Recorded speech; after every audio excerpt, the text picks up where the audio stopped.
Mwaramutse ku bantu mukurikirana politike yo muri Canada na Leta Zunze Ubumwe za Amerika canke abantu kumbure mubayo mushobora kuba mwarumvise umuprofesseur psychologiste bita Jordan Peterson.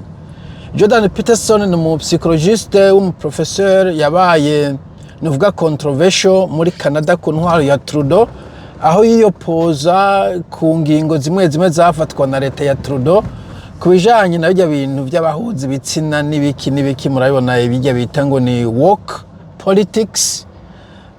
Hanyuma araba très vocal, mbo yaragize ama YouTube videos menshi, yaragize ama tour n'ibindi. Gusa sinashaka kumuvuga ko comme individu nk'umuntu, ariko nuko ari umuntu yahagurutse aravuga contre l'autorité. Mbese navuga ngo yari afise ukuca ntabwo yarakufise, ça c'est pas la question. La question nuko yari afise conviction, ati jewe mbona ibintu bikwiye kugenda uku. Arahagarara aravuga ati nuko bigomba kugenda.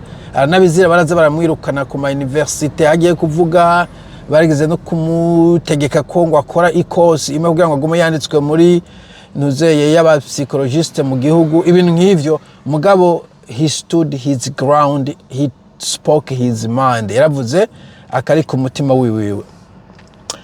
Icyo ndashaka kumuvuga ko ni ijambo rimeze kubwira umujournaliste wa BBC ariko aramu interview ndende yari hited niko novuga. Aravuga ati none ubwo ibibazo byose yamwajije abona aramutsinze, ati none we ntubona ko ivyo uvuga bishobora kuba offensive? Sinzi offensive ko nokoresha iyi terme ko wowe utukanye canke hari abantu biguye nabi, ibintu nk'ivyo. Numva nishashatse kumubaza. Inyishu Peterson yamuhaye niyo yanjyoheye. Yavuga ati oh well, iyo wiyemeje kuvuga muri public, wiyemeje nuko hariyo riske ko uba offensive, kuko ni gake hogira ico uvuze ngo ntihabe umuntu abaye offended. Waba uvuga ivy'igikirisu, hari abantu baca bavuga ngo twebwe ivy'igikirisu ntitubiraba. Wavuga ivy'ikisilamu, hari abantu baca bagutuka ivy'ikisilamu. Wavuga ivy'ingwara, ikintu cyose uramutse uvuze muri public uri kuraninga iyo risk yuko hari umuntu aba offended, ko hari umuntu yumva umukoze mu gisebe. Et surtout nk'ibi dukora vyo gusemerera ku bintu bitagenda neza, kubera ivyo vyinshi bitagenda neza. Ntabwo ari imvura yatwaye abantu, ntabwo ari inkuba yakwise abantu, abari abantu bakoze ikibi.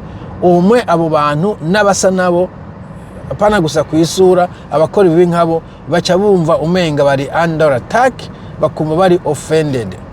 So ico kintu, iyo riske twebwe twiyemeje gusemera tuba tuyizi. Bajya abantu donc bavuga ngo ni wicecekere, ngo banaka bavyumva nabi, ngo uzobora abagenzi.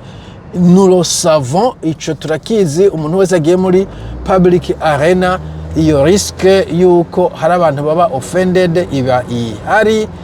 Ndazi bajya sasangura ko baba bafise amafamiye, bien sûr, baba bafise abagenzi, baba bafise ikintu bamariye abandi. Après tout, umuntu n'inkozi y'ikibi, haba ari abantu bafasha peut-être mu miryango n'ibiki. Iyo riske mba ndayizi. Mugabo the truth has to be told. Ukuri hagomba kugira umuntu akuvuze, kandi ngo niyo utavuze ijambo abandi barari kuvugana. So kuri ico rero ntagira umuntu yumva impuhwe, yumva ubwoba, yumva maromoro ngo uratukanye, uvuze nabi, abanyarwanda bakumva nabi, abazago bavwidodombera, abatutsi ntiburya ntubanezereza, abahutu ntibashima ivyo uvuga, abaganwa bo warabibagiye. No, nuko biri. Niyo riske uba wakoze ukeneye ko atamuntu n'umwe offendinga ucuceceka. Ivyo birashoboka. Uzuye ko naho nyene hagiye silence nawe offendinga abantu. Je naza ko nkuko nanda bivuga hari abantu benshi bapfuye batagomba gupfa kubera abantu bacecetse. Iyo abantu bavuga ati no, do not, abantu ntibari gupfa. Deja ndibuka ko inkuru nasomye umenga ni affaire nyabata ngo mu turumbone ntiwombaza micombero ngo 71 yaragombye kwica abatutsi bimuramvye ngo bagomba kumukweta kudeta. Mba umenga avuga abantu bimuramvye, sinzi ko ari abatutsi n'abo bari bo. Hanyuma abantu barasimira ati nyabona micombero ntubice abo bantu, acara bareka. urumva ko habonetse abasemerera bituma abo bantu baticwa. So voilà, idoye gusemerera hagiye bikiza umuntu, ntavuze ngo hariho umuntu ndakiza mugabo gusemerera hagiye bishobora gukiza. Iyo hasemereye benshi en fait umuntu ashobora gukira. Hari ahantu benshi baje gufata nk'umuntu bantu d'ailleurs mwibuke ko na kera umuntu atewe mu ijoro yakoma induru abantu bose bakakoma induru ku gatumba kose bakavuza ibimbarambara, ba bantu bari baje kwiba cyangwa kwica bakirukanga.